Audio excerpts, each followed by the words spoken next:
સંભાળ અને જવાબદારીમાં આવે છે.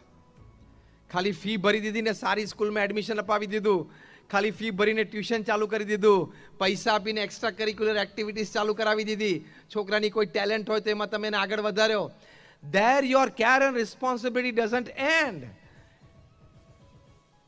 આપણે એવું માનીએ છીએ કે આપણે બધી સવલતો આપી દઈએ એટલે વ્યવસ્થાઓ આપી દઈએ એટલે આપણી જવાબદારી પૂરી થાય છે. ના, સંસ્કાર આપવાની જ મુખ્ય જવાબદારી છે. એ આ કેર અને રિસ્પોન્સિબિલિટી છે. આવી તો ઘણી બધી વાતો એ બધા બાળકોએ લખી હતી. આ તો આપણે એક બે વાત શેર કરી, પણ એ બાળકો આપણને ઓબ્ઝર્વ કરે છે, આપણા વર્તનમાંથી, આપણી વાણીમાંથી જ શીખે છે. એકવાર એક નાનો બાળક હતો 4 વર્ષનો, અને પપ્પા ઘરે આવ્યા તો હાથ લાંબો કરીને કે લુચ્ચો આવ્યો. ફાધરને આશ્ચર્ય થયું કે મને કેમ લુચ્ચો કીધો. હવે પેલા એની માતા છે, બાળક ના 4-5 વર્ષનો હશે, એટલે આમ નહીં, આમ હેતથી ઘણી વખત આમ ટપલી મારે લુચ્ચો થઈ